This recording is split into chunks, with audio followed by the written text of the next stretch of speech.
heißt, wir haben eine ganz andere Einstellung zu diesen Dingen. Das Soziale ist uns näher, hat tiefe, lange Tradition. Und wir haben etwas Neues.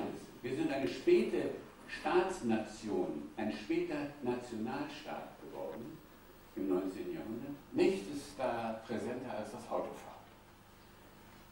In Deutschland ist es so, wer von rechts kommt, wenn es keine anderen Verkehrszeichen gibt, der hat recht. Und der nimmt es sich auch. Und der setzt es, wenn möglich, auch durch. Es gibt keine gewisse Grenzen. Aber diese Grenzen sind schwer. Und wenn ein Unfall passiert, dann wird derjenige, der von links gekommen ist und der also nicht die Vorfahrt hatte, in der Regel ist er dann auch schuldig. Das ist die rechtsstaatliche Ordnung unserer Gesellschaft. In Amerika, im angelsächsischen Recht, ist das völlig anders. Die Angelsachsen haben eine Regel, die heißt Last Clear Chance. Der die letzte Chance hatte, den Unfall zu vermeiden, der ist schuld.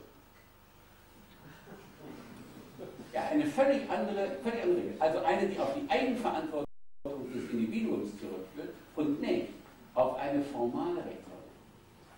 Wir sind also, und das ist der dritte Punkt, wir sind nicht nur